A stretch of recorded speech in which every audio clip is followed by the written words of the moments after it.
Last week,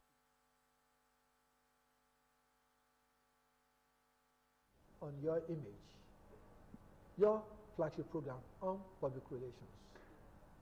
Last week, we were discussing the topic, social media regulation, the moral and structural question.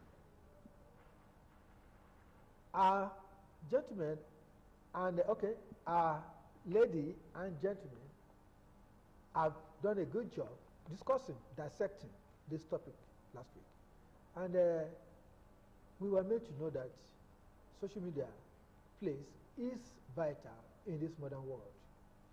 Social media is one that is capable of changing business dynamics. It's capable of helping security-wise. It's capable of connecting people to government and connecting government to the people. And it helps us to come up with new policies of collaborative tendencies.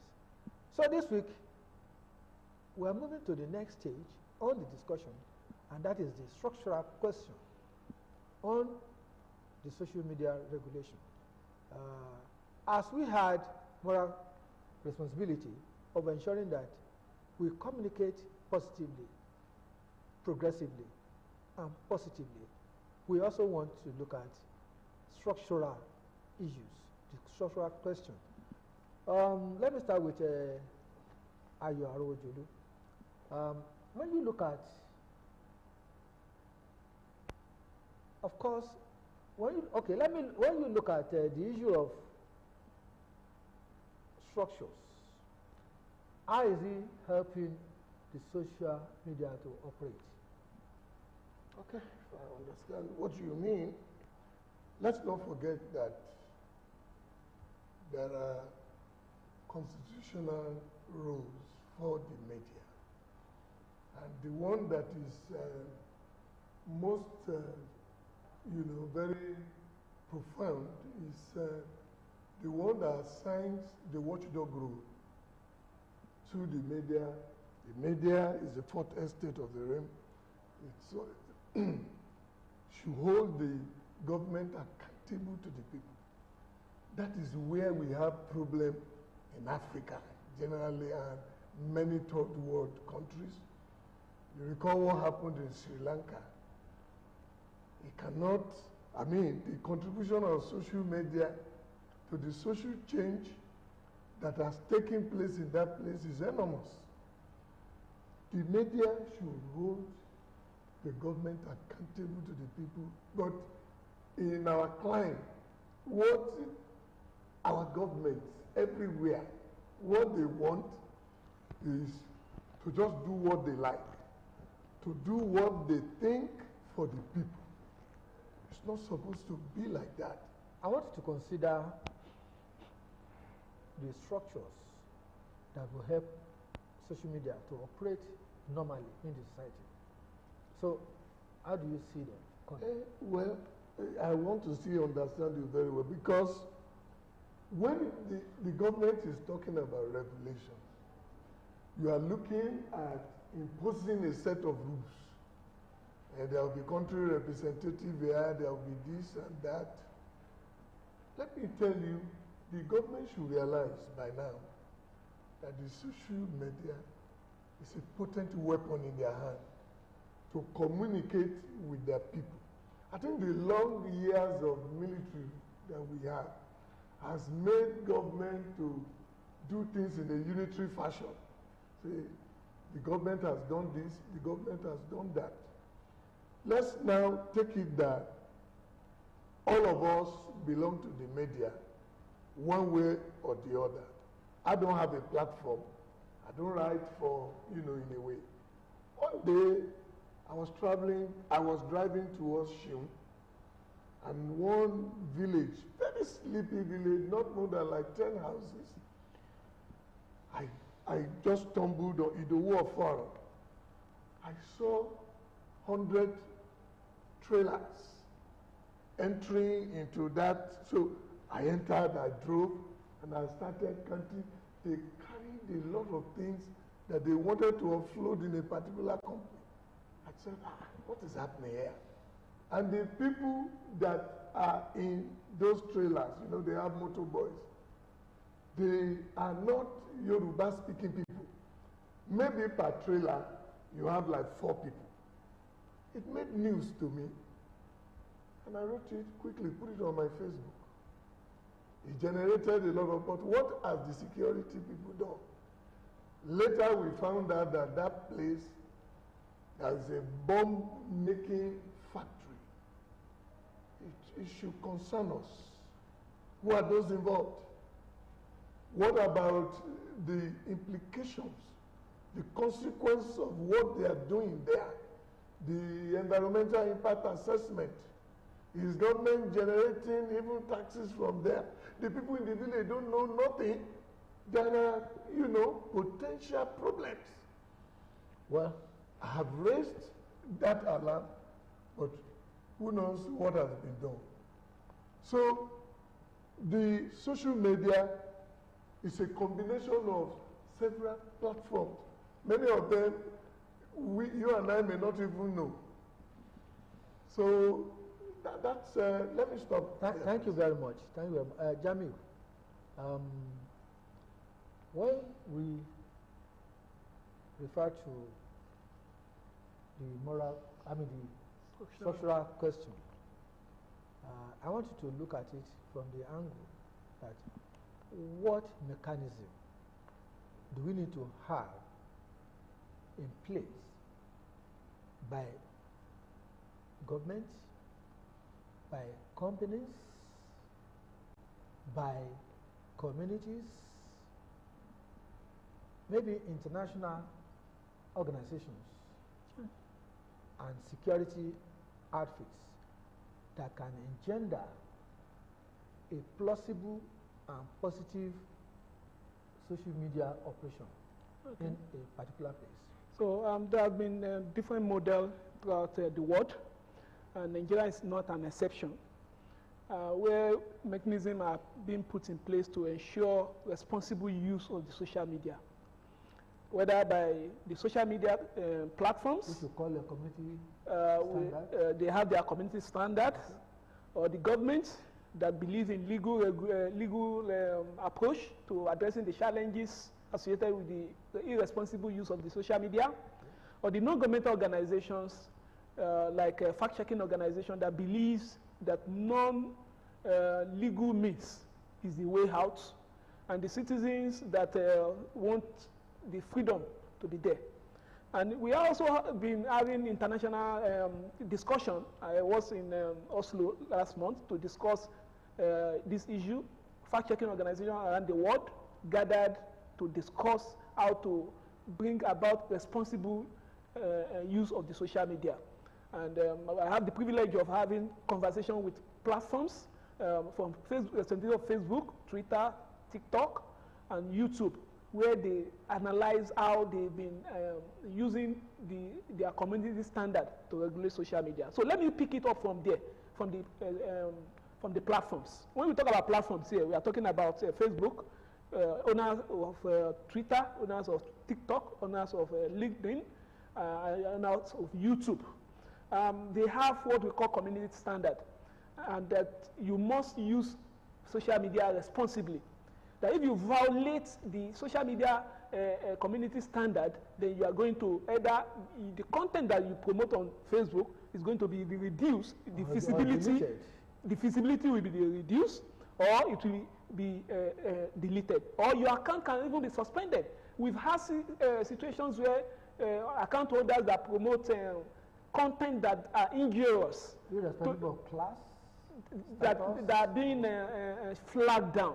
And you remember what happened in US, we call it deplatforming, where even if you are a president of a country and you use the social media irresponsibly, the social media platform can bring down your content. And remember what happened to former president of US, Donald Trump, where his account was deleted, resulting from the accusation of abuse use of the platform.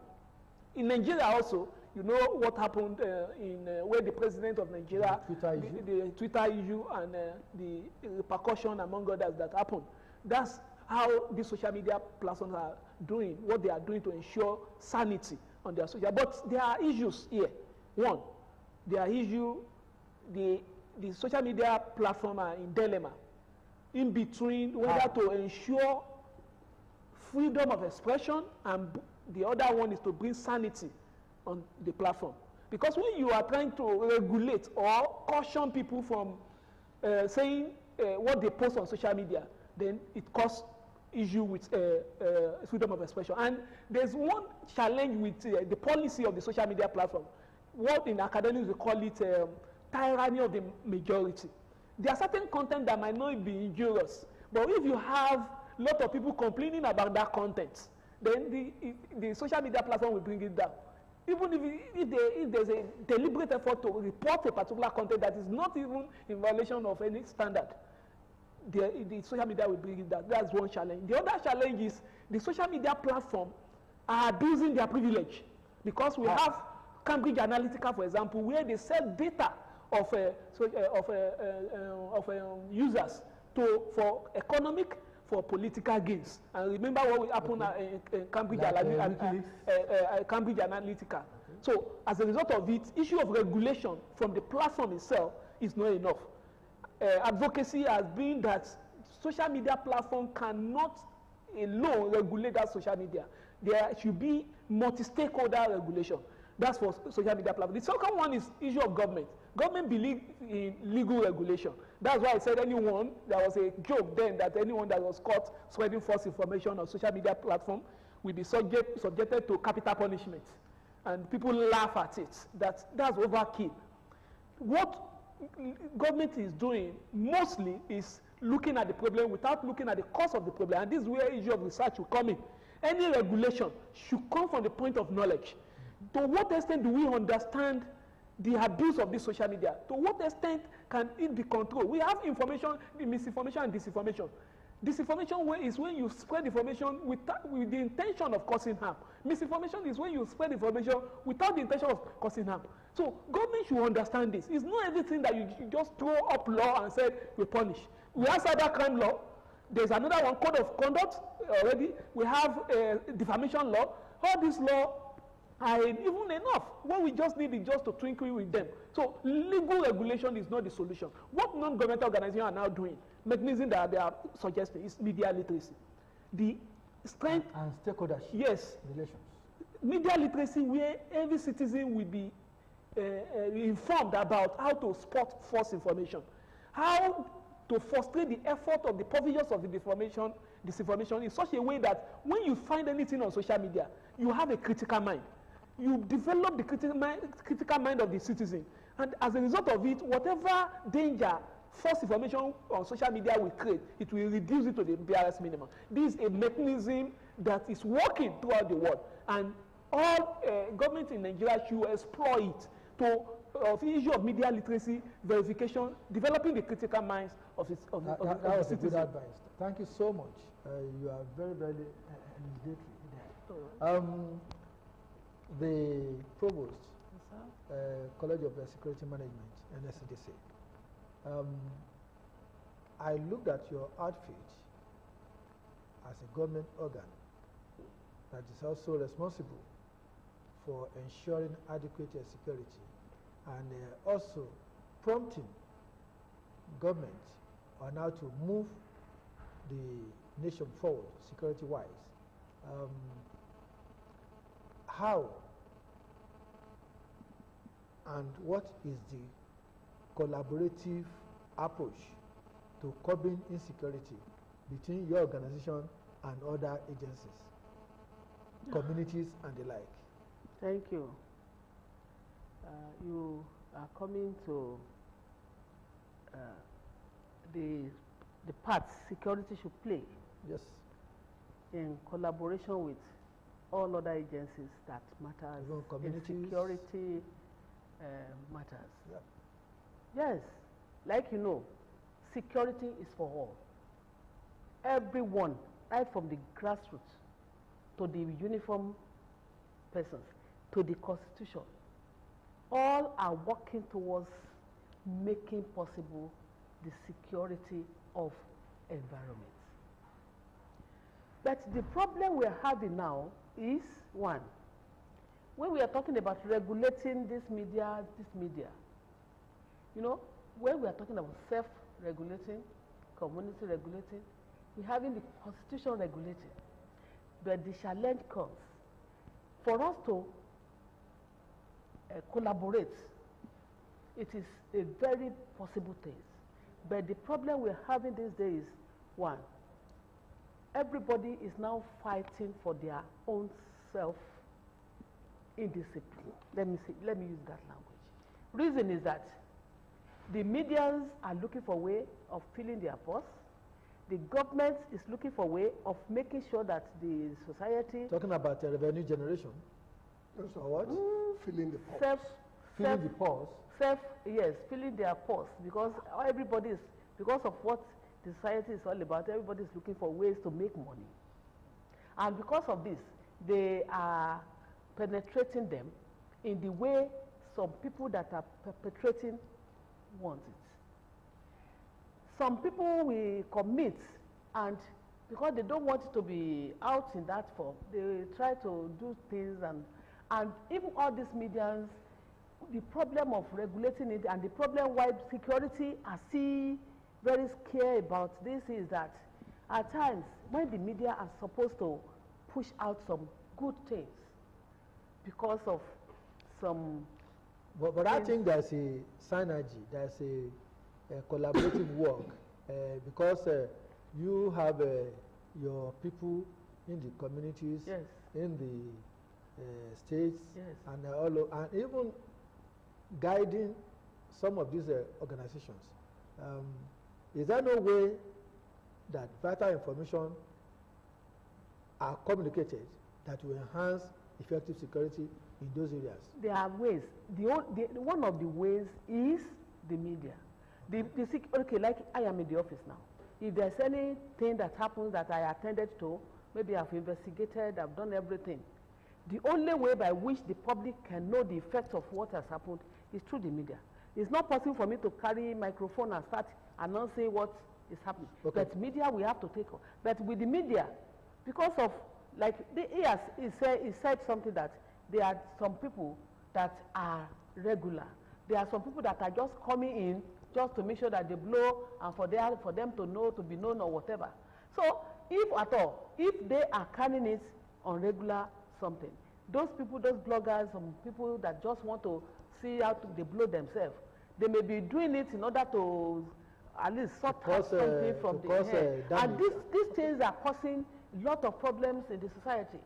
That even, okay, like that woman spoke in the program, that the media men, they carry an information that almost, if not because the husband is dead, will almost destroy the family. You can see, okay, how come that one? Is that how do we regulate that? We can regulate it, but for us now, if we say, okay, let's go and arrest, and at times you don't even know the address, you don't even know have any you can't trace such you people. Cannot trace them. Okay. You cannot trace them. So for us not to regulate it, it's a challenge. But I believe, like somebody said there, that at least the media people that are regular, they're supposed to have their task force who will be at least affecting these people that are just carrying things out. All these environments can regulate all these fake news that people are carrying. Thank you very much, madam.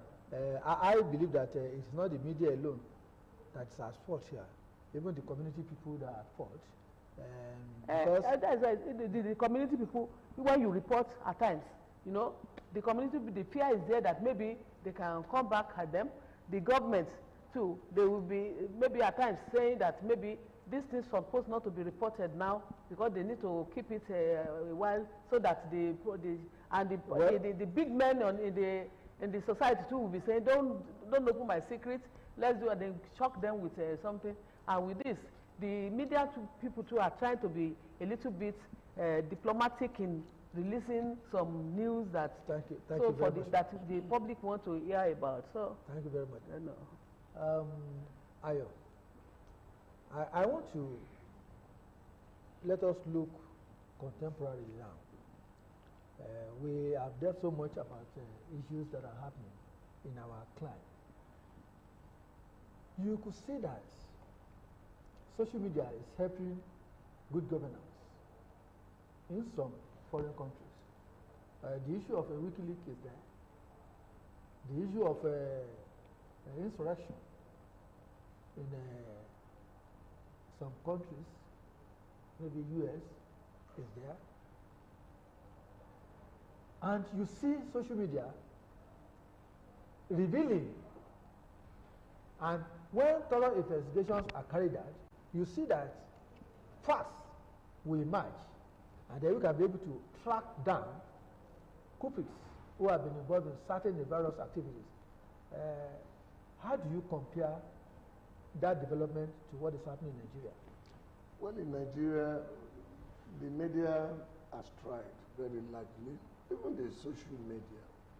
You must know, because of the presence of gatekeeping, or gatekeepers, there are many news information that the gatekeepers will exercise a restraint.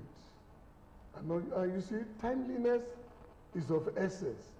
But the social media, because it's not so, the gatekeeper function is not so, you know, they can just report some things.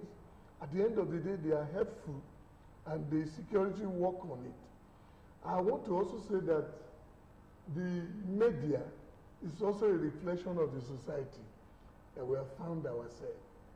All that would help us, will bail us out as a nation, good governance. There must be a paradigm shift. There must be a change of attitude, even from the government and even all of us. There must be transparency in governance. You see, on the, we saw, since we are talking about social media, we should look at some practical cases. Just last week or during the week, we saw, let me not mention his name, but a minister who went to just, you know, to eat to a restaurant. And somebody picked him up there. And, you know, fine, you may say they're infringing on that person's privacy, but you see, is there really a public life, a private life for a public citizen? Not That really. shouldn't be. That shouldn't be. So once, if you don't, There's a private life of public citizen. He has his own Yeah, private life. that's a point for that. There's a private life. If you are in the public environment You are not. and you are a public official, maybe There's not- you there's could be no questioned secret, if you yes. do anything funny. because funny. if you are afraid But of if you fire, are in a don't private, go near the kitchen. if you are in a private environment, Yes. No, for example, if no, somebody is let's, traveling, let's, if somebody is going on medical tourism, the citizen has right to know. there's a limit to that. Don't let us, there's a limit to that. There's a law guiding all those activities. Well, I want to say that it's been a good time that we've been having. The issue of social media is a developing situation, and I know that regulations, legislations, laws that will guide us in functional operation will always be with us. It's a matter of time. Rome was not built in a day. So it is on that note that I'd like to thank so much the Assistant Commandant General of the NSCDC, RACHAEL AWOSUSI, who is also the Provost, College of Security Management of the Nigerian Security and Civil Defense Corps in Ogun State. Thank you for being with us. Thank you, sir. We hope when next we call on you, you'll be with us. Sure. I also like to thank JAMIU FOLARIN. He's a guest, let me call him a regular guest speaker, guest lecturer, who is also a lecturer at the CRESCENT University, plying his trade in the mass communication department. He's an international man, and I wish you more successes. Thank you. And I'm a local boy. Thank you for having me here. Thank you so much. I also want to thank AROWOJOLU is a great communicator, a man of the people, a man who is so much critical about issues that affect good governance. Anything that affects good governance is averse to it. You are welcome. Thank you very much. Thank you so much, viewers. It's been a wonderful day. Thank you. Until next week, when we have another topic, I want to say we appreciate you. Bye.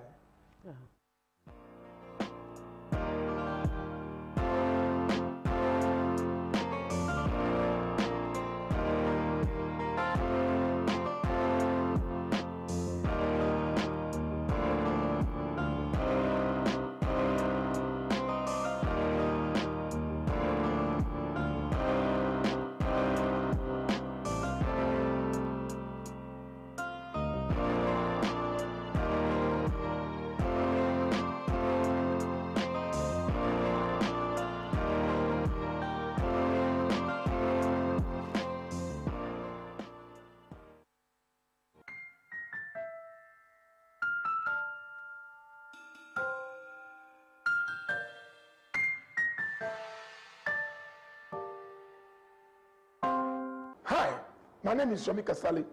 I'd like to welcome you to another edition